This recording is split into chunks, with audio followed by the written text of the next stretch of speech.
So, the role of local actors. Now, there's nothing new.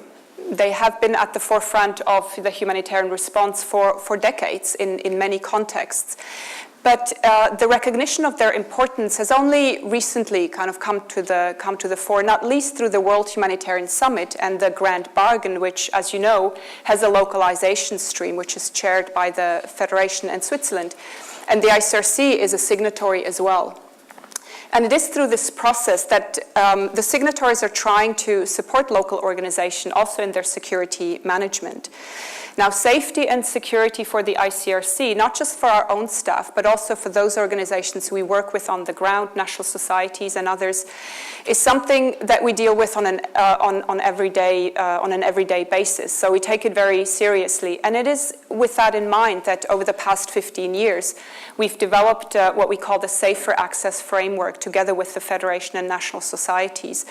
And it is a framework that is basically catering for national societies, bringing in some of the elements of humanitarian principles, looking, for example, at the importance of acceptance by communities, states, non-state armed actors. So local organizations, national societies can in fact safely provide the humanitarian aid that is so sorely needed. So we're hoping this evening that we will have some examples of good practices, but also we'd like to have a discussion also with you here in the room about the challenges of security management in high-risk areas. And I'm delighted to introduce the speakers. Let me start with Lisa Reilly, who's the Executive Director of the European Interagency Security Forum. Then online, we've got Oscar Zuluaga, who's the National Director for Cooperation, Innovation, Project Management and Resource Mobilization at the Colombia Red Cross Society. And to my right is Jacob LONGAR, who's the Senior Support and Liaison Officer and Safety and Security Focal Point at the Lutheran World Federation. And without further ado, I'd like to give the floor to Lisa, who will set the scene. Thank you, Eva. Good evening, and thank you to ICRC for hosting this event this evening. So security risk management is generally an idea that's been around in the humanitarian sector for about the last 15 to 20 years and been slowly gaining momentum in the discussion, though it's often still seen as an inhibitor of programs rather than an enabler. And still many international organisations have not really mainstreamed effective security risk management across their organisations. So within this, it's hardly surprising really that security risk management has also not made it onto the agenda of many of the local organisations that we work with. I'm sure as many of you are aware, in 2015, Steve Dennis successfully sued NRC for gross negligence following his abduction from Dadaab camp in Kenya in 2012. The case really brought to the forefront the need for NGOs to comply with legal duty of care requirements, something which many organisations before then didn't think applied to civil society. And a lot of work has been done since then. It has mainly been around international staff. There has been recognition that we also owe a duty of care to our national staff. But what about duty of care for local partners? Although it's debatable whether we have any legal responsibilities of duty of care for our local partner organisations, we probably have ethical obligations. I mean, if we're transferring risk to them, should we not also be transferring the capacity to manage that risk as well? And finally, just before I leave the topic of duty of care, we can't really go without mentioning the current work that's being done on safeguarding and accountability. Recently, Thomson Reuters have published the results of their annual poll on the most dangerous countries for women. And 7 of those top 10 countries identified, we currently have large humanitarian response programs going on. So we need to think about that as well when we're looking at security risk management. Originally, when we used to talk about transferring risk within the NGO sector, it was seen as a security management strategy for international organisations. It's too dangerous for us to work here, we'll just send a local partner organisation. And hopefully that's no longer the main reason we work with local organisations, particularly if we consider the localisation agenda. But however, we do transfer risk.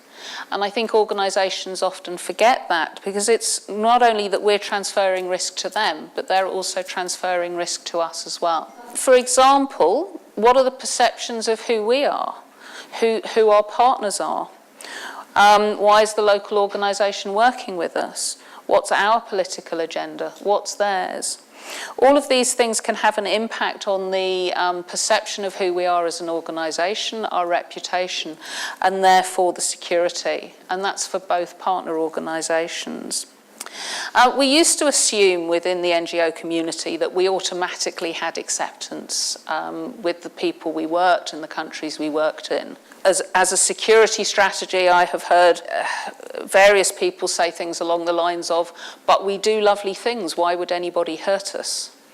Now, this isn't actually an effective security risk management strategy. Unfortunately, most people now accept that this is no longer the case in most contexts that we work in. However, it's equally erroneous to assume that because an organisation is local, it has the capacity, both in time and money, to manage the security risks it faces. And particularly when these risks are impacted by being by a partnership agreement. And this is something we hear a lot of is, oh, they're local, it's fine, they understand. And we're not really giving them the opportunity to unpack that properly. As I say, we often transfer risks, and often it's in ways that we didn't anticipate. There's much discussion in the international humanitarian sphere at the moment around the ideas of neutrality, impartiality, and independence, concepts that we all know well. But there are questions asked, are they still viable? What are we willing to sacrifice to achieve access? Are we taking money from new donors who may not believe in the humanitarian principles? And are we considering what impact that might have on security if we are moving away from the application of the humanitarian principles? And many locals cannot or do not distinguish between who the organisation is, who the NGO is, the governments that fund the organisations, but also the governments that are perceived to fund the organisation. So we may think that we continue to be impartial and independent, but is that how other people see us? And it's very easy for that risk of supporting a Western agenda to be transferred from us as an international organisation to a local organisation. But we also have to consider how risks can be transferred in the other direction as well. In a number of conflict contexts, we have some local organisations who are formed specifically to support a particular section of the community. And their mission and mandate is clearly in support of one side of the conflict or the other. So if we use an organisation to implement our programmes, who has this particular perspective, are we still complying with humanitarian principles?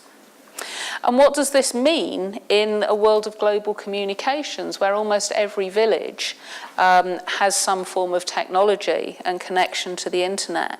So the association of an INGO with a particular faction in one country can have an impact on our security on the other side of the world.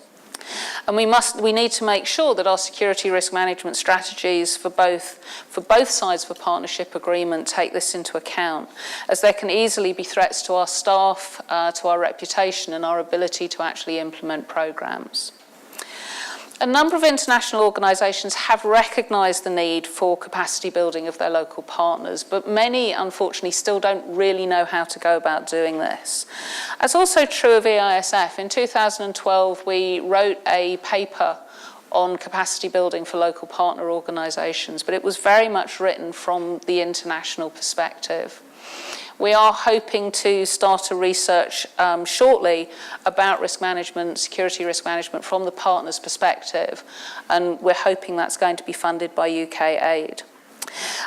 So one example of well-intentioned support I've seen from an INGO, they provided a one-day training to help their local partner to develop the security risk register for that particular organisation.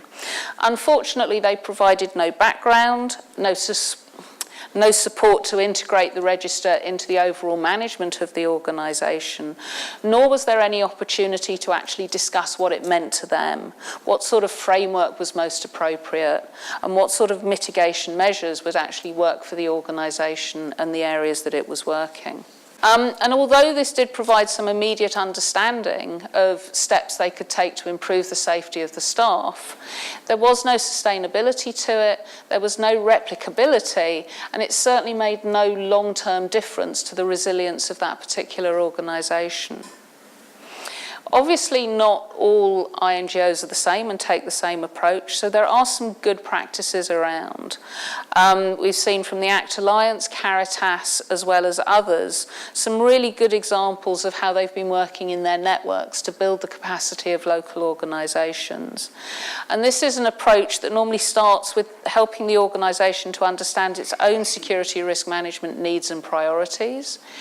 It takes a view of it starts with governance and accountability and what does the organisation actually need, and it looks at what is already being done. We don't need to wipe the slate clean and introduce something new, but how do we build on what's already there, and how do we recognise or help the organisation recognise where they still feel vulnerable and where they still want support. And then we can really help them identify risk management and mitigation measures which are appropriate and effective for them. So, in summary, as with international organisations, security risk management is not about making organisations risk averse and unable to work in the high risk environments. And it's not a tick box exercise, but it's really about giving local organisations the tools to understand and manage the risks they face.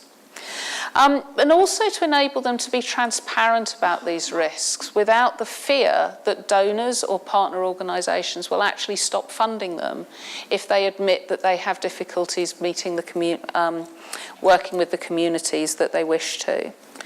All organisations should be able to design an appropriate and effective security risk management system that keeps their staff as safe as is reasonably possible when they're implementing programs. Again, it's not locking people into a compound. It's being open and transparent and understanding the risks.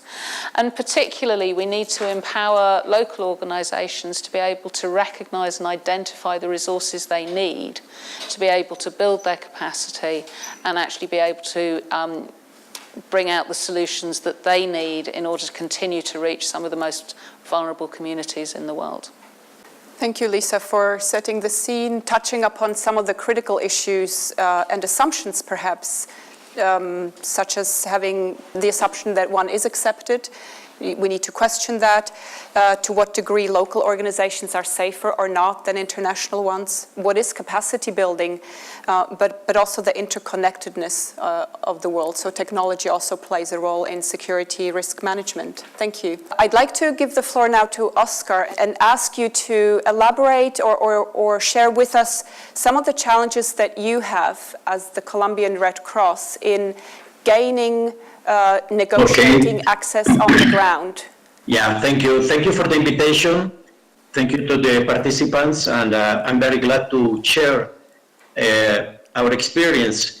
I would like to say that we started 40 years ago in '78 when we have a seminar about the fundamental principles and respect for the emblem organized for the Americas by ICRC. We realized that we need to pass a good message to the communities, to the people, because Colombia is very rich. We have disasters, we have a conflict, we have the loss of the drugs. That means security is a real issue, and we need to pay attention to that. And little by little, we started to create a policy and a permanent plan in order to train the people, in order to give a clear image, the uniforms, the use of the emblem, to all our volunteers. We have to think that Colombian Red Cross has branches all over the country. We have more than 28,000 volunteers. We have something like 2,000 staff. But what we decided is to have a clear direction. When ICRC established a regional delegation in 1986, we shared the ideas, and since that, we worked together in order to maintain a clear plan. We evaluated every day the situation, because we have a conflict, still we have a conflict, even if we have a peace process. We have a lot of criminality, we have bandits all over the country. It's a huge country. Colombia is 1.2 million kilometers square, with mountains, with the Amazonic jungle. We have a lot of disasters, floods, earthquakes. We have bad roads, and in plus, well, we have this conflict and the influence of the people, the criminal bands, the guerrilla, and so on. I think it's important to mention the context, because nowadays, after 40 years working together, developing in the recent years the Safer Access program together with the ICRC, we created a system. If you are going to travel, even if you are going to travel to a big city, you have to inform the central coordination system. You have to call when you start your travel. You have to call when you arrive. But this is a regular procedure. And every day, if we have a problem in one place, we have to communicate it to the central system in order to record and to analyze the situation. It doesn't matter if it's a disaster, if it's a conflict, if it's an attack. As a result of that, during the last 25 years, we only have an incident where we have a landslide, and it was not possible to do anything. And some volunteers, they died, because when they were passing in the car, the landslide came, and then they died. And also we had one volunteer who was killed by accident, because it was a conflict in a neighborhood, and it was just an accident. But that means, due to the clear orientation, we reduce the risk, and now we are working with the communities and with other local actors. We offer to train them. We explain why we use the uniforms, why we use the procedures, why we put the flag in the vehicles, why we have a communication and coordination. And in many cases, we have to stop activities because, according to the analysis, it's danger, or maybe we have let's say, for example, recently we have a problem with the dam. We have to analyze if the dam is broken and then a lot of water is coming. Okay, what to do and how to do it, and then we teach the communities, we teach other organizations what to do, how to evacuate it.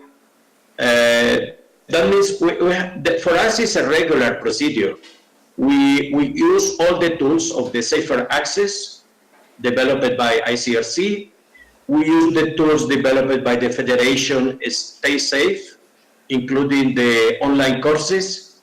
And let's say that for us, we are very satisfied that the results is our people is not affected by any other problem.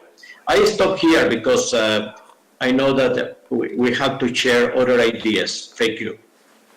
You said that the analysis is critical, that you sometimes, based on that analysis, you stop an activity. So I'm wondering where that analysis is happening. Obviously on the spot, But then is that then after action, is that analyzed later on after the incident on a more central level? How does information flow from the field where the incident happened and, at a more central level? How does that work? Okay, it's compulsory. It's an obligation that from the branches, from the local Red Cross, they have to communicate it whatever they discover, and they communicate it to the central operations, and then together with ICRC, we do an evaluation, because ICRC has also their system to collect information. And if we receive some information, we share with ICRC and we discuss what to do or not to do it. If ICRC, they receive any other things, they advise. They immediately call Colombian Red Cross, and then we work together. The information flows, and we know that security issues are a priority.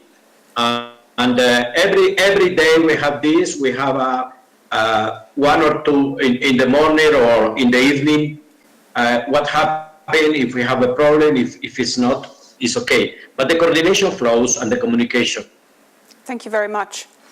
Oscar spoke about the context, Jacob, the mix between criminality, conflict, but you also have natural disasters. I'm wondering whether you would like to share some of your experience from Jonglei with us. Yeah, Oscar has said, in a similar case in South Sudan, we are more or less the same, but ours is a little bit different in terms because it's complex. And the conflict in South Sudan has been a long-term conflict in the country. As some of you might be aware, there was war before the North and the South. The South got independent, and South now fight themselves alone. That become a problem of localization today. So for us in Jonglei, Jonglei is not exceptional from other states. They suffer the same, but Jonglei, I will be basing most of my thing in Jonglei because it's where I base, but you have to take it as a sample to the other state. So the current challenges that our local actors are facing in the field, when there is no rule of law, things don't go orderly. There are always cases of arrest. You are arrested when you go to the field, and it becomes a big issue. In the area where no communication network, people disappeared, they have to be looked for, and these are the big issues. There are intimidations, cases of intimidation. You can be stopped asking irrelevant questions. That also become another big issues. Restriction in access to the places of work. In restriction, there are also challenges of sexual violence, kidnapping of the staff, and then abduction at the same time. And these are as a result of no rule of law in the area. In the same time, there are unpredictability of environmental factors. You look at health situation, water, hygiene and sanitation, which also increase level of diseases. And these are challenges. Having saying that, you also look at the psychological aspect. The same staff who are interested to do activity, they are interested to see the most vulnerable at the hard-to-reach areas. Because Jonglei is more of remote. For some of you who have been to South Sudan, it's a big state, which is very remote. So when the staff are affected by the high level of stress, it becomes psychologically you are disabled. Intended to serve your people, you want to be safe, and at the end of the day, things does not go as it is. So all these challenges are all going around because there are so many armed factions in the country. And these are the problems we are facing today in South Sudan. LWF, as an organization who has been there in Jonglei for a period of time, reaching to 20 years as we speak today, is surviving simply because it has built a strong relationship with local communities, religious leaders, so that before you go to the field, you have to have a situation in hand. How did people wake up? How is the community today? And also our local partners, who are also, some of them are funded by alkaline members, and we work with them. So as Oscar said, in South Sudan we don't have issues like landslide, but gun is become a big problem. A child in the womb is facing the same problem, can be abducted with the mother, and all the issues. So these are the challenges we have. And when we come into localizations and safety, these are the issues. Thank you. Thank you very much. Yeah. Those are big challenges. If I could just ask a follow-up question, you spoke about the importance of reaching out to communities and to ensure that they know what you're doing. Presumably that needs to happen on a very regular basis, all the time. Those relationships need to be nurtured, they need to be kept up. How do you do that in LWF? LWF, as I said, has been in the area for long, so they have capacity build. We have volunteers who have been there, and they are part of LWF, but they are community-based. These are our strong members who give us scenario, how the situation is going. We also have peace committee members. We train peace committee, and they are community existing. These are people who are locally rooted. They know tension that we have not seen, then they can provide us. Ours is to analyze, because security is always sensitive. Issues of security, you cannot fake it, and I share with you immediately. We have to maintain high level of confidentiality, and we see. At the same time, we have our measures in place. There are policies of the organization. When to go out and when not to go. When to come back to the office and when to do which activity. So I've been getting information from our local people in the villages and religious leaders. They are our powerful, our right-hand people who are trusted, because security is all about trust. Your issues are shared with someone who trusts you. But if you are not trust and you go and say, you know, I heard from Lisa that there was something here, then the security, local security will come and take her, where did you get the information? So for us as LWF, we are basing our staying in the area on the trusted members that I have mentioned. The church committee who are having church leaders and church administrators, the peace committee, the incentive workers who are volunteer in the community.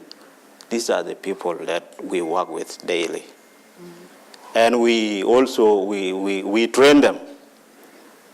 We train them, they know element of confidentiality, and we train them as an organization. We have our principle that you cannot breach. So they are our part, they are our eyes, they are our ears, and this is how we were surviving. Thank you. Thank you. Lisa, I was wondering whether you would want to pick up on a couple of these issues that were mentioned by Oscar and Jacob, whether they resonate with your experience. Yeah, I think there was a couple of interesting points. First of all, from Oscar, it's interesting that we often, within the NGO community, South America, Latin America, doesn't get sort of high on our agenda for security concerns because it's not a conflict environment. So I apologise for that. But it's very true. It doesn't get the emphasis that it should have. And I think Oscar explained very clearly why it is something in an area that we should be prioritising. And then a couple of things that Jacob mentioned. And I think this is where we start seeing the discrepancies, not necessarily even between international organisations and national organisations, but international and local staff of an organisation. He talked about the issue for national staff around disappearance and detention when there's no communication network. Now, if there was no communication network and it was an international member of staff, they would generally be given a sat phone, so that there's a discrepancy. And again, when we're working with donors, they need to understand as well that these costs are something that we need to incorporate. Obviously, there are some environments where carrying a sat phone might actually raise the risk because of what might be seen connected with it. And the other area I thought was really around the psychological aspect that you mentioned, and this is something that again has been gaining momentum over the last few years. But few organisations are again tackling it from a national perspective. There's a helpline available where people can speak English, maybe French. And the way that we deal with psychological issues in the West may not be appropriate in the countries that we're working in. And I think that's another area where we're seeing a discrepancy between how we support international, national and our local partner organisations. Maybe, Oscar, coming back on that issue of psychological or psychosocial support to volunteers and those working on the front lines, could you maybe share some experience with us? Yes. Last night I arrived from the south of Colombia. I was in Tumaco. Tumaco is a small city, 100,000 inhabitants, in the border with Ecuador, and is in front of the Pacific Ocean. And in this part, we are developing different actions, and for example, psychosocial support. We created school brigades in some secondary schools in order to teach them how to deal with the bullying, with the internal conflicts in the schools, questions about sexuality, because sexual violence is recurrent. A lot of people, they have guns outside in the neighborhood. And we tried with the psychosocial support to explain them what to do, how to resist, how to create a dialogue. And yesterday, it was very interesting. We have about 12 young boys and girls, which explaining, it was very interesting for me to hear how they know now how to deal with this, how they reduce the tensions, how they convince the people to not fight, because people live in a lot of stress. This is those are communities affected by a lot of stress, a lot of violence, urban violence, sexual violence. From time to time in the neighborhood, they kill people. In the past weekend, they killed 9 people, and all the people are very affected. But now they are more resilient, even for the sexual violence. It was interesting for me to see a little girl, maybe 12 or 13 years old, explaining what is the sexuality, how they understand it, how they explain to the other colleagues in the school, and how they realize that they have to preserve their life, the respect, and that was very interesting. And this is promoted as a psychosocial support program in that community. This is interesting because they reduce the problems in the school, in the secondary school, but they say that they wanted to do something in their neighborhood, because a lot of things, their parents, they are affected by the violence, physical violence, oral violence, they discuss a lot, sexual violence, or even the people with the guns, they menace the people, and they don't know what to do it. And then we visited another community with women who has different children, and now they have a livelihood program. They created a kind of association in order to produce food from from shrimps in the manglers, and it is interesting that now they are organized and they are very effective. They suffer physical violence, for example, from their male partners. Sometimes they are beaten, the children also. But now, because they have a job, they have this association. It was something like 25 women between 20 to 45 years. And it was very interesting to see how now they are very well organized. Now they are starting to do some business, and now they are empowered. And in some cases, they were prosecuted by the criminals or by the guerrilla. They were displaced, but now, because they have an association with the help of the Red Cross, now they are doing much better, and they feel more confident. And also they talk with the Red Cross things that they do not talk with other people. They do not have a confidence on the police or in other people. They prefer to talk with the Red Cross, to ask for advice, and for us it was really very interesting to see that. In another neighborhood, we are now reducing the tensions and the violence, because it's a Palafit, it's a place which became flooded every day because of the ocean waves.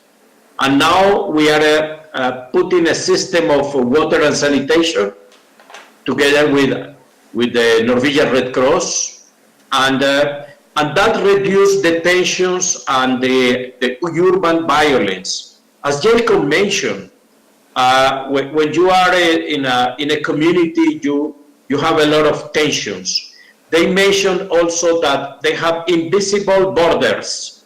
For example, they could not go to some other neighborhoods or other quarters because they are not allowed. These two quarters, they are fighting.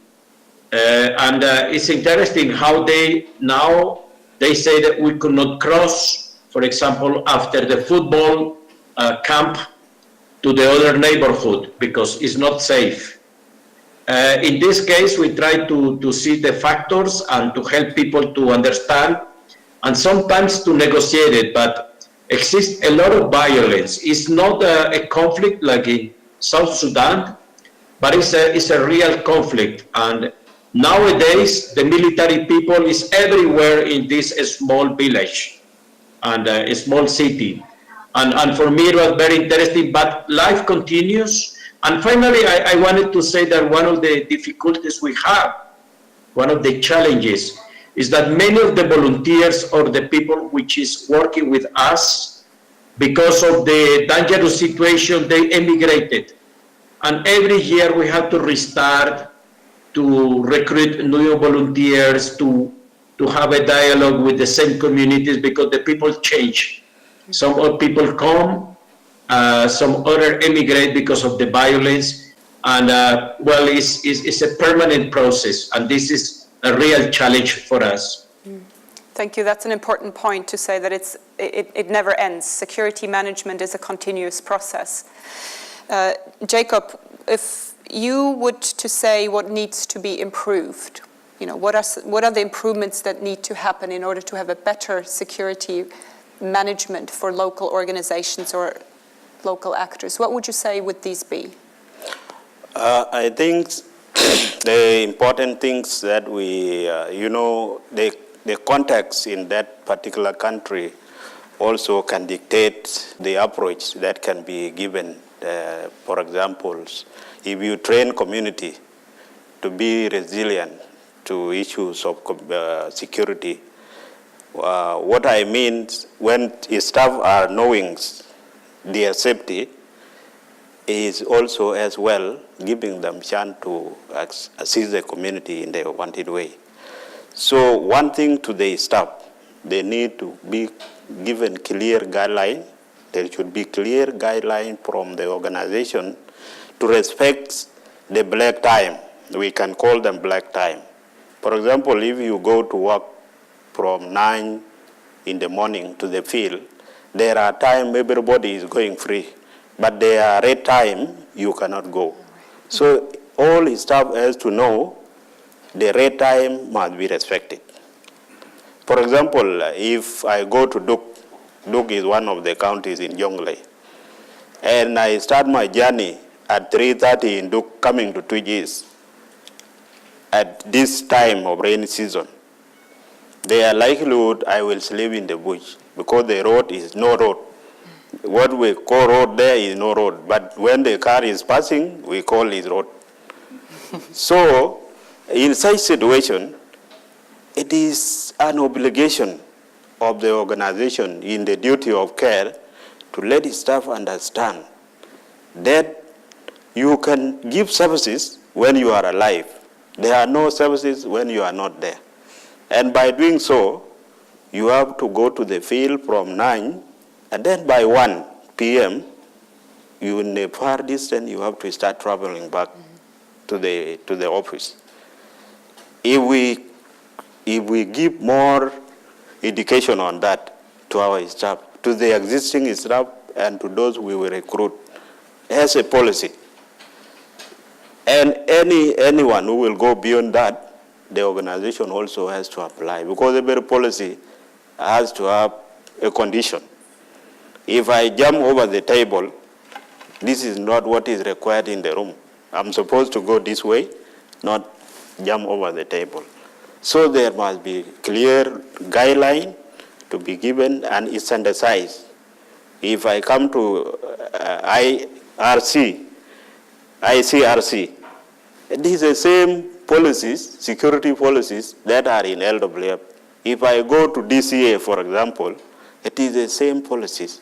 By doing that, we would have localized, and the safety of our staff will be there. We are all in danger, whether international or national staff, they are all in danger. In South Sudan, for example, there are nationality who are not wanted in a certain location. If you are a Dinka, you may not go to Nuer area. If you are Ugandan, you may not go to Nuer area.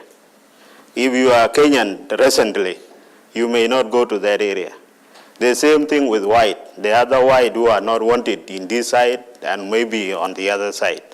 So we have to analyze, and then also we educate people generally. So security must be for all of us. Whether you are national or international, we have to take care of the security, and it should be put as a policy in the organization. This is what I can say. This is one of the things. At the community level, we must work with those we trust. Otherwise, we will be dragged away from neutrality, impartiality, and then we will become in the middle. And they will say, Jacob of LWF was going yesterday with the rebel commander. He was going with the commander of the army in the army of South Sudan. By that, I'm no longer LWF anymore. I have taken side. So we must make sure security issues must be handled with people we are trusting. It should not be something that you share on the way. It should not be something when you go to the local government, you start with security, what can I do? Or this is what LWF is doing. By getting what you do, they will use against you. They normally say the axe you use to cut the tree, somebody will come and chop the wood with it. So we must use our security with a high level of confidentiality, with high level of managerials who is to communicate security issues. It's not everybody in the management. There should be a last person to communicate issues of the security. There should be a last person at the grassroots to report issues of the security. By doing so, we will have safety and security in place. This is what I can say. Thank you. One of the things that you just mentioned, when there are different organizations in the same area, if they have the same security rules, that helps. But one of the things that I always find is sharing information on security is an issue. Because of that confidentiality, where do you draw the line? What do you share? What do you, perhaps for good or bad reasons, keep for yourself in an organization? Lisa, how do organizations deal with that? I think it's changing. And I think there's a growing number of networks, such as EISF at the global level, but also such as INSO or the South Sudan Coordination Forum, which is developing that level of trust, which is enabling information to be shared. And there's a growing recognition where we've had a tendency of organisations to, rather than start from a point of we should share everything, what is it that we can't share, we tend to look at it the other way around and say everything is private, what can we share? And I think we need to sort of have a bit of shift in information, because a lot of time we're not sharing information which doesn't need to be private. And some good examples of where nature abhors a vacuum. If there's no information, all there will be was gossip, and rumours will fill the gap. And then it's much more difficult for people to analyse and actually make those good decisions that both Jacob and Oscar were talking about. Mm-hmm. And we also see it. There's the Saving Lives Together programme with the UN and other coordination mechanisms which are targeted very much at INGOs. And then you'll often see different coordination mechanisms for the local organisations. And that's again another area where we do need to improve sharing of information across those lines. Thank you. Oscar, if I could ask you, what would you identify as the areas that need improvement in terms of security management? I think in security and management, we need to improve, of course, coordination and communication. We need to do a permanent training with exercises in order to keep the people, and also because the people change. I think this is something we need to do. We need to listen a lot. And sometimes, because of the confidentiality, you just mention listen. It is dangerous to go these days to any place. But please, I could not tell you exactly, because what the people told me is because they trust the Red Cross. And we need to create, as Jacob said, this trust, this confidence with the other organizations. And they really, when you pass a message, you don't breach the confidentiality, but you try to advise people to follow some rules or to not go to these places. And I think we can use the technology. Nowadays, we have a lot of technology, even geolocalization, to have maps. I'm not talking only about criminality or guerrilla or conflict, but you can use this to identify the possibility to floods or landslides or fires, or even when you have an earthquake, to localize the situation, and also to see this, how to escape using the best roads if they exist. I think technology is something we need to use it more and in a practical way. We have some open street maps which are available for ICRC, Federation, Red Cross, and many international organizations.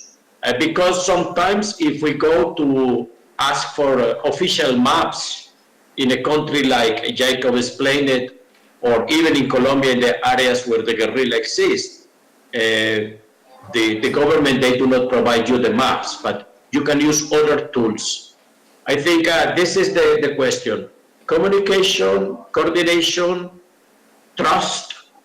You need a permanent dialogue with all the actors and all the organizations. You need to train and retrain people. You need to use technology. I think this is, and for me, it's also a question to do programs which do not harm. Because if somebody thinks that you have a favorite people and you neglected others, you need to be very careful. Again, I think is to listen, to watch, to communicate it, and to maintain the trust. And in many cases, and with this I finish this part. For example, with the actors of the conflict or with different people, if you explain well and you explain that you are an humanitarian organization, people give you access or protect you, and this is very important. Thank you very much. One of the things that Oscar mentioned, Jacob, was the staff turnover, that you need to continuously train, that once you've trained people and they leave. Do you face the same problem in Jonglei?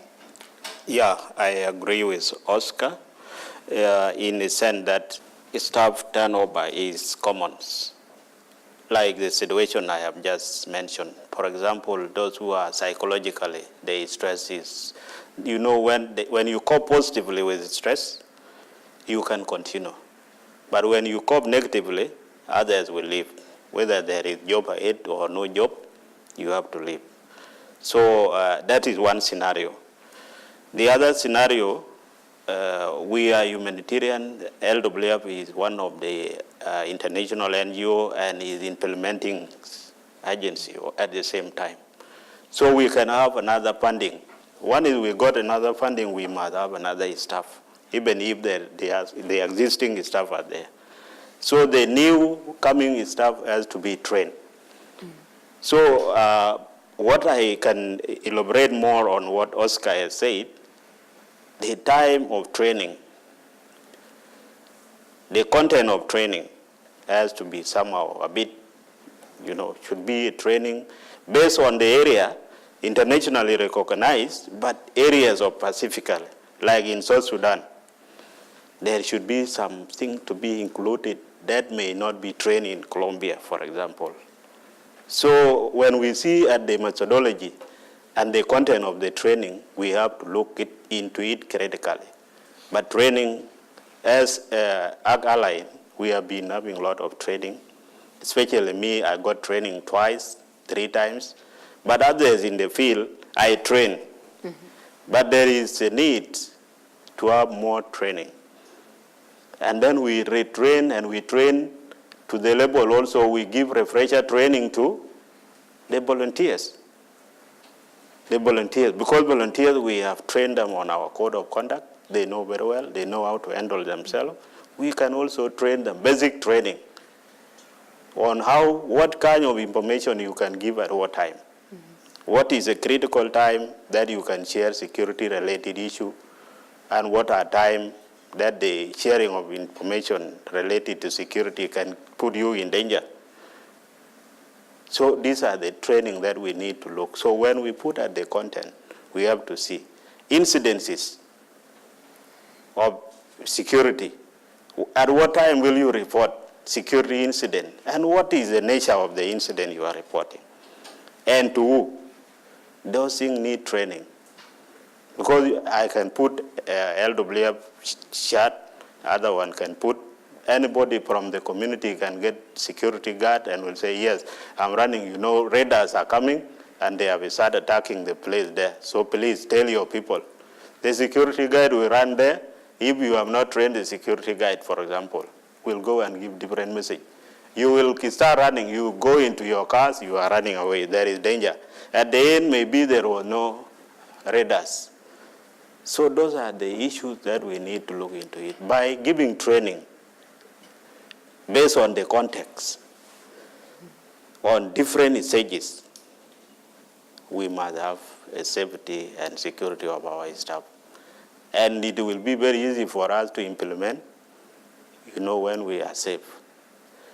It was mentioned earlier what happened to the NRC staff in Dadaab in Kenya. It is still ongoing. But do we want to be in the same shoes?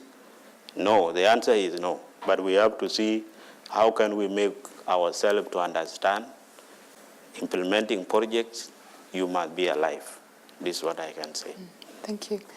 On the issue of training that Jacob mentioned, Lisa, the training, and you mentioned capacity building as well, a term that is often used and misused perhaps, has that improved? I remember when I started, training was in a way very generic, but both Oscar and Jacob speak about the need to have specific training based on the context.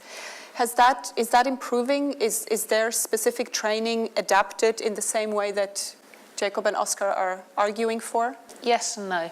Some organisations are better than others. I think there's certainly a growing understanding of how important the context is, and although we still see it where there's a sort of a cut and paste, so we did this in Haiti, therefore it must be okay in Pakistan, there is a recognition of how context-specific the training needs to be. However, I think going back to the point that I was making, which is we can do as much training as we like of individuals on sort of a one-to-one basis. If we don't actually change the culture of the organisation so that this is repeated and it's embedded, you're not going to have a long-term change. And I think this is the concern with the high staff turnover. It's very easy for an organisation to actually lose what it's gained in terms of security management if it's not just training of the people at the volunteers and the people at field level, but it has to go all the way to the top of the organisation where governance and accountability has to sit. Great, thank you. I'd like to open the floor now to the audience for questions, comments. Yes, the gentleman there. My question is more on, because we're talking about going local and how we're transferring risk to local agencies. And I fully agree with the fact that, the security policies that we have at the country level should not just apply to international staff, but also to local staff. But we have to be careful in sort of like making sure that we don't do a Band-Aid sort of approach, because it has to be contextualized. We were, like 8 years ago when I was in Pakistan, we had this security policy only for expats, and then we said, okay, we need to also give it to the local staff. So we said, okay, we had this big meeting and said, okay, these are the security policies, these are the things that you shouldn't do. These are the list of places that you cannot go. And some of the local staff, but I live there. So what do I do? So I think we can't just do that, but at the same time, how specific can you be when it comes to your protocols for local staff? And how much do you leave in terms of trusting them that they know their environment? Because the reason why you give the strict protocols to expats is because most of the time they don't know what the context is. But it's different with local staff. They are aware of what it is. But how much do you trust them, their knowledge of the local situation, and how much you do? On the bigger side of it, how much of our policies should be top-down to our country offices, or from country offices to, let's say, field offices, or from country offices to local NGOs? How much of those policies do we enforce from the top down, and how much do we actually listen from the bottom up? Because there's value in both. But I think those are the two main questions, because we're talking about going local, we're talking about risk transfer, but also about understanding what roles we all play in this whole thing. Thank you. Thank you very much. I want to share an experience of local actors, because we talk, the panelists talked about training, and everybody agrees on the need of the training for security, on the security aspect. But there is something that I experienced in GRC, is that local actors, they have their own way to analyze the context. And when we are talking to them as international actors, sometimes we forget that they have a kind of local local channels of information that we can use. And they were saying, I will give you an example in Eastern DRC. They have, I was talking with local actors and population, and they were explaining the way they can analyze the context, but this kind of information that they are using is not what we are using as international actors. They were saying, for example, that during the night, they can organize, they can try to identify the movement of the troops by looking at the movement of the lights. When they are using the torch, they can see that. And in the morning, when they are going to the field to crop, they know where the troops have passed because they can see the footprint of the boots and everything. But they were frustrated because nobody is taking into account this kind of information. So I'm wondering, when we are talking about training, so we are bringing some information from international actors to the local actors. What are we taking from them? So this is what I would also want to know from your experience, if you have seen something like that. Another example is from Central African Republic. I was doing a mission there, and then I told them, as Mr. Jacob was saying, I said, from my organization, we have a restriction in the time where we can go to the field and come. And one of the drivers said, here, you should drive during the night because it's safe. I said, yeah, this is very strange. I will never do that.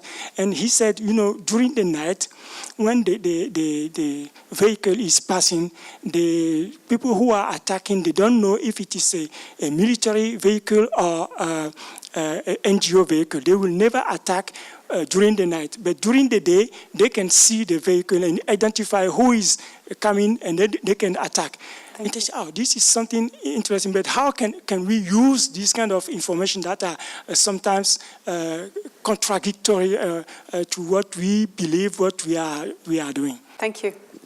I think it's very fascinating how this dichotomy between respect for humanitarian principles and humanitarian access plays out.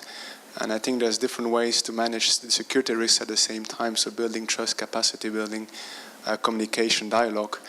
But of course, organizations have also limited resources. If you wish to offer your services to one particular group of civilians which are experiencing due hardship, you will seek the consent of the fighting party which is concerned, which also controls where those civilians are living. As we're talking at the same time, Oscar mentioned this as well, we have to keep open the dialogue with other actors as well. So does that mean in practice that you also are going to seek the approval or the consent from other fighting groups which may control territory just outside that area where those civilians are living, as we were referring to these invisible borders, right? In order to preserve your humanitarian principles on the one hand, and of course to enjoy protection, right? And your freedom of movement. Not only for the sake of assisting the civilians with your limited resources you have, but also to cross through different areas to get your goods to that particular location. Jacob, yes. would you like to answer any one of them, and then we'll go to Oscar and then Lisa? Let me just start with your experience there, especially the last experience you give in Central Africa, where the driver is having his own time, like night is good because the car will not be known is for the army or for whoever. What I want to say here, these are the issues that we actually need to eliminate when we are giving training. They are very risky. That is actually a very, very, very risky situation. And what we need to understand from local staff, they are always putting themselves in danger. What we call a boiling frog syndrome. You know, they treat situation normal. Every situation is normal. At the end, you fall in detention. You are arrested, At the end, some of them are killed because they take situation normal. But insecurity of going to give services must be treated sensitively. So what I want to say from here, we have to deal with that idea, that thinking in their mind is what we need to tell them. Look, we are humanitarian. Where you are pushing us, killing local, at the end of the day, there will be someone to ask in the humanitarian question, why was he killed? Why was she killed? That question will come. Then you are in problem. So what we are trying to minimize is to see that organizations are in a safer side when they are implementing. Because the staff are using, they are using opportunity of the existing environment, that this place of ours is normal. You can even go to Payuel at night, no problem. And this is a very dangerous situation. So what we need to do in such a situation, they are good for us to listen. But in a professional security management system, we must treat them as they are sensitive issues. In security management, situation which has not been analyzed is not publicized. It is not public, it is not consumed by the public.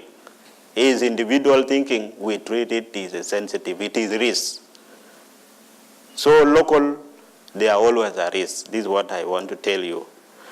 At international and local, the first question you asked, for sure, this is the area also we need to look at it critically.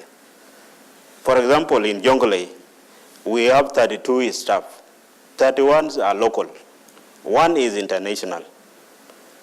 Now, this one international among 31, is that person safe?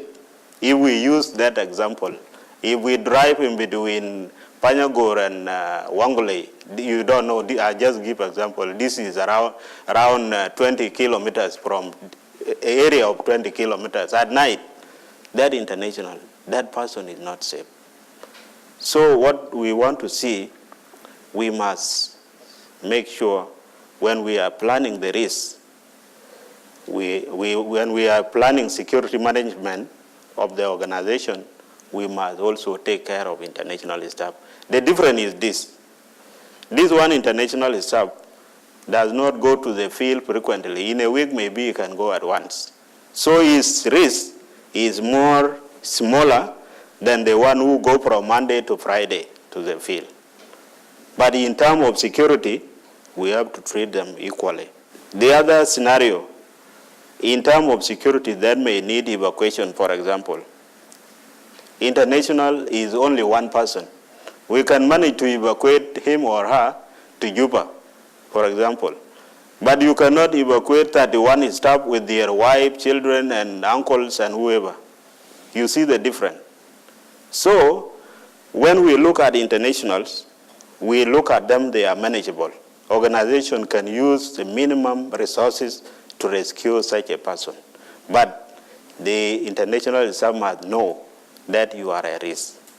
Local, they are putting them at risk, themselves at risk. In terms of evacuation, 31 times in South Sudan, the standard number of households is 6 people per household. 31 times 6, how many people? Plus their uncles. So the only thing that will help such group of people is knowledge. Give them knowledge to protect themselves. Give them knowledge to make sure that the services that they are thinking about are for the community as well for their family, for their safety. Maybe go. Yeah. Go so let me give a a chance to my brother Oscar, and I will also come in case of anything which need more clarification. Excellent. Thank you. Excellent, thank you.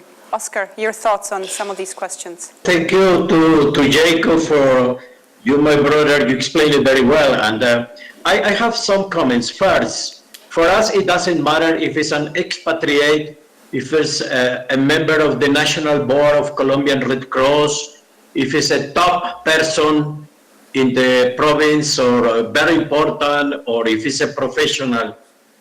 security rules are for everybody.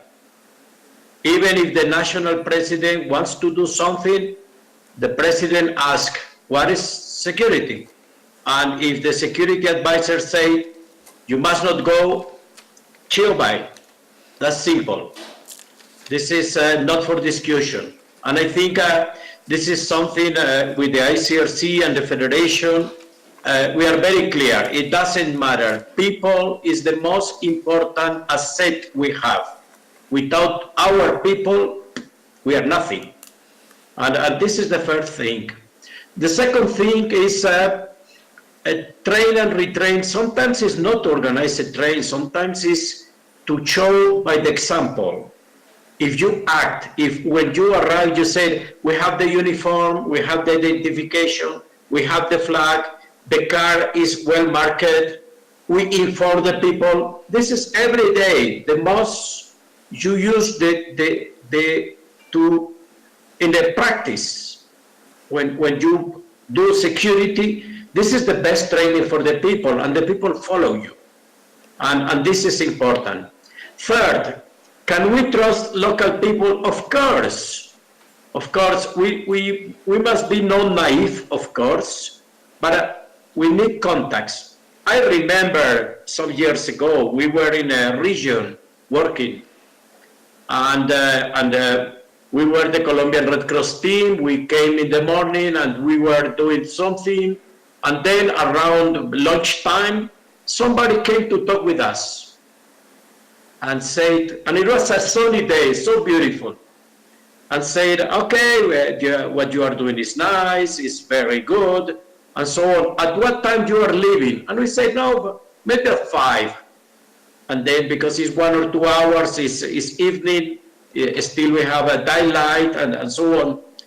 And the person said, you know, the weather is going to change. It maybe will rain a lot. I advise you to leave at 3. And we know that that was a clear message that some problems they will come, but they don't want it to damage or to hurt the Red Cross people.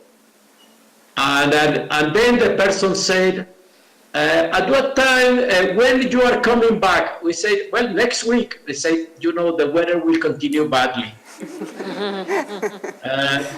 Maybe in 3 or 4 weeks.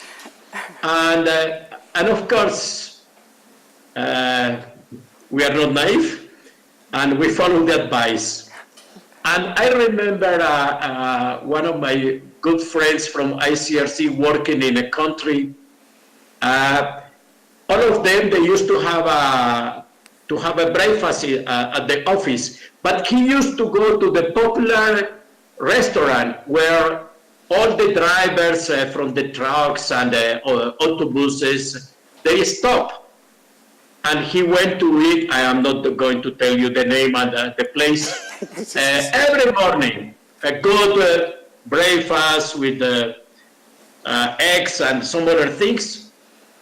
And then when he arrived at 8 to the ICRC delegation, said, you know, the driver, they told me that in that region is a problem, that in the other region.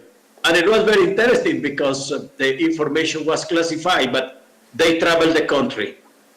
And they knew it, that they were talking with the ICRC delegate. Well, not the ICRC, the Red Cross delegate, because they have no idea what is ICRC.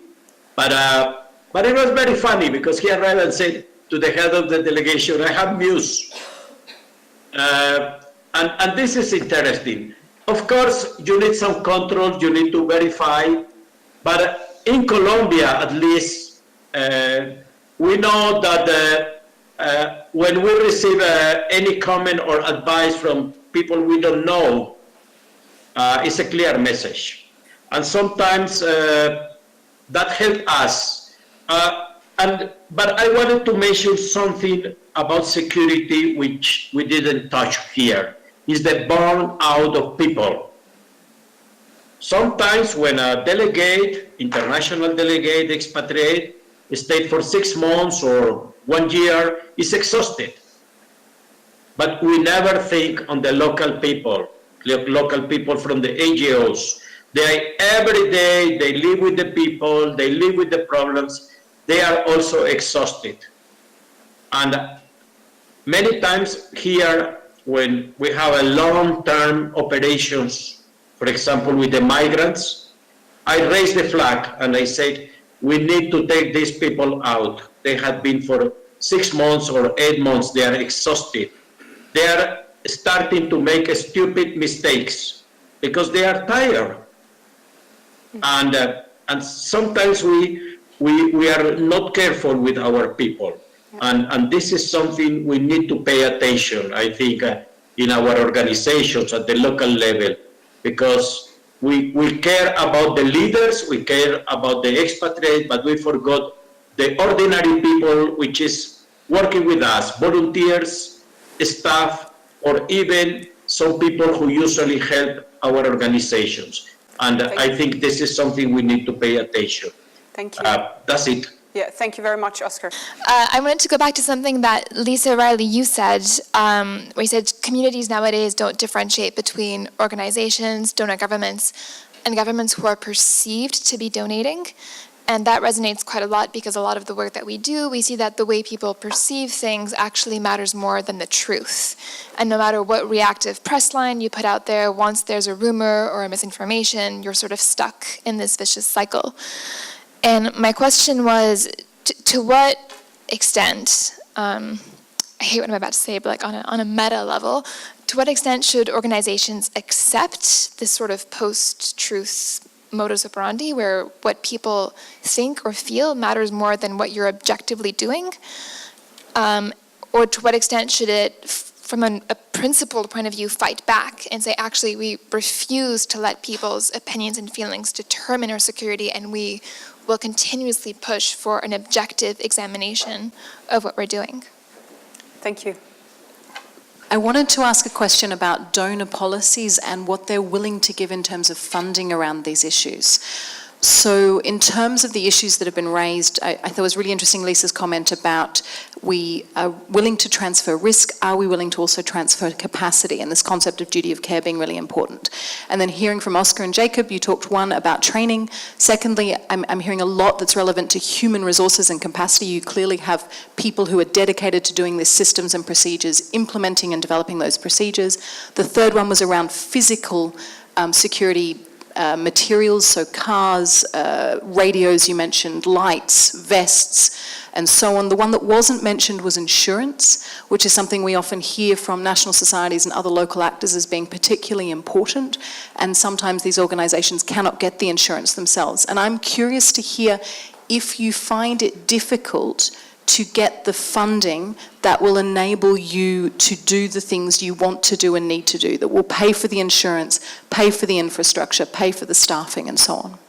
I have a question on, we talked about localization and working with local actors. For example, in certain insecure environments, like Syria, for example, we work with local actors, so we transfer risk to them to be faced daily by certain risks, right? But Lisa, you also were talking about that. And what are the risks local actors actually transfer to international organizations? Can you maybe explore a bit on that? Do we accept the perceptions or do we push back? My answer to that is I think we should always try and work as much as possible for people to understand what it is that we're doing and what our objectives are. But in terms of security, if we only consider what we think we're doing rather than what others think we're doing, we're not going to be protecting ourselves properly. So I think we need to actively work. I think this is something else we don't necessarily do, is try to actively get people to understand what our principles are and what we mean. Right. I remember having this conversation, I think it was in Pakistan. We call ourselves NGOs, non-governmental organisations. If people don't speak English well, the only word they understand is government. So yes, raise awareness, but two, for good security, we have to work on perceptions. Donor policy for funding? We ask them regularly. It's quite difficult to get a good answer. What they are telling us is that if we can justify the cost, they're more likely to fund it. So if you're doing a log frame and there's a column on the end that says risks, if you put your security risks in that column, you have an opportunity to start actually putting in your mitigation measures and your management measures. Whether the donor will accept them or not is another matter. Where the problem often lies is, one, security people don't know how to do a budget. So if you ask them for costs, they may put in the extra phone or another car. Do they know how much an acceptance strategy costs to implement is something else. Does anybody think about insurance for the local organisations? So that's one side is a problem. The other side is that we often see the proposal writers going, oh, the overheads are too high, the indirect costs are too high, what can we cut out? Oh, security isn't important. So it's often not the donor that's stopping us getting money, it's our own internal structures that are causing the problem. Transfer of risks from local to international, I think it is often around, again, the affiliations of the local organisation. And it is so global these days. I won't mention the organisation, but it was a faith-based organisation. In one country, they really used the faith part of their job, their organisational title, because it synchronised with the country they were working in. In another country, they used the initials because they didn't want to have the affiliation with the faith. The problem was somebody went to the website and went, hang on a minute, here you're called this, there you're called that, you're lying. So this is one of the issues, is we need to be careful who, sorry, I went a bit far from the local to the international, but it's around those affiliations, what people may see in other places when they see we're linked with certain organisations.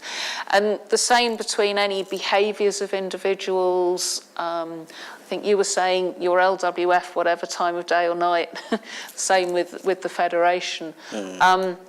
So it's just recognising that it goes beyond our own, the behaviour of our own staff. It's how our partners are behaving that can also be transferred over to us. Great. Oscar. Thank you. Regarding insurance, I think it's good to talk about two examples. One is in the Federation of Red Cross Red Crescent, we establish a payment for insurance, which is something like $1.5 or $2 per person, especially for volunteers. And with this is of course yearly for 12 months. You have a coverage which in terms of economical help is about $3,000. And I think you invest 1.5 and then you get, if you have a medical problem, accident, or if you have a disabled, or if you die, at least you receive $3,000. I think it's a good solution, and as I know, something like 100 Red Cross Red Crescent, they use this system.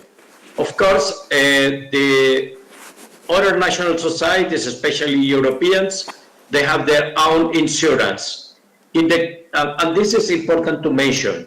But in Colombia, we managed to get an agreement with the government for the National Disaster Committee.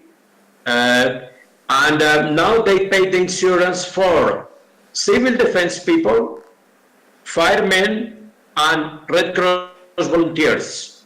And this is very expensive, and they use the insurance company from the government. And what is interesting is, in reality, if you have a problem, an accident, or you die, or whatever, you have something like, in return, something like $40,000 to cover the expenses.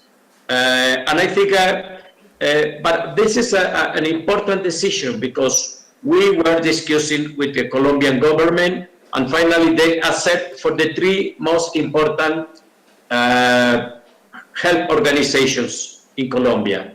And I think this is important. Regarding the who pay for best uniforms, equipment, communication, and so on, I think this is a long-term effort. But if you include in the projects and programs, you manage. In the case of Colombia, of course, because we are very rich in disaster, crisis, and conflicts, during the last 40 years, we invest money to have this. And of course, we ask the donor and explain the situation. And even ICRC, for example, they pay the training in safer access for many, many volunteers and staff every year. And this is the way we negotiated with the donors. I think this is some ways to find resources and to cover a problem. And I think this is important. Thank you very much, Oscar. Jacob. The three questions are more or less the same in terms of answerings. When we look at the insurance, for example, this is the right forum for discussing such issues. You know, security-related issues, when in relation to funding, they were not much more focused on. We look at them like manageable, the way the local look at them in the field. But as time comes and they have become now, we are bringing them up, the donors also will listen to the discussion like this. So when you put it in your log frame, and then you point out some of the risks that you are seeing, donor also, they listen like us. Some of us here in the room may be donors also. So they are listening. So the issue is how you can convince your donors on the sensitivity of that particular item in the project. If it is absent, what damage will it make to the impact that the project is looking for? So what I want to say from here is that we have to strengthen insurance, and then we have to educate our donors how important it is in relation to localization and safety. In the questions of donor policy, yes, donor, they want to know $1 per hour, for example. So they want to see every dollar is going for what. This is very clear. So it is our roles as humanitarians, responsible people, like in LWF, Alkaline, and other organizations, to make sure that we advocate for the localization and safety. In order to transfer the risk to the local, we must take care of the insurance. This is what will make you to be thinking safe. International, transferring risk from international to the local, it is a long-term thing. To me, when I look at it, this is the beginning. And I appreciate actually the organizers. This is the beginning. Now, everybody will listen. This thing, oh, it is a big issue. It is a big issue. So at the end of 5 years, and if we come like this again and we review, we will see the risk has gone slowly. Because if we transfer the risk today from the international to the local, you will hear after 3 days all the local are finished, you know. They are finished because it is too heavy. It will drop them down. But if we go slowly, the other training which may not need money. Jacob can train security guide, can train drivers. You know, if I have knowledge, I can train them slowly. And then I am trained. I can be trained to go and train. So what I used to come to Geneva, when I go back, I have to transfer it to the local positively. So from there now, maybe you use 2,000 or 3,000 euro for me, and then I will go and train 100 staff. So this is another way we can transfer risk slowly from international to the local. So we have to improvise. We have to improvise other ways in regard to funding, because funding donor policy is so strict, we know very well. is so strict. So if we go and we carry it on our head, that yes, localization and safety is a new idea and we want to make sure that our staff are not going to be in problem, they have their own question. So this is what I want to say. I'm so happy, but I know things will change slowly by slowly. It is all about attitude. Security, in my final remark, is all about attitude and behaviors. The way you perceive the environment, make environment to become difficult to you and make it to become very simple to you. So our local has to know the environment is good and bad. This is a message that we have to know. The local. International, of course, we have to take care of them. The local have to be responsible to take care of international, and international has to plan for local. If we do it vice versa, we will have a very good localization and we will go safely. Thank you very much. Thank you.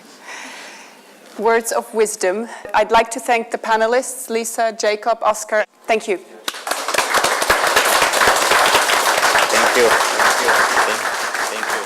Thank you. Thank you. Thank you.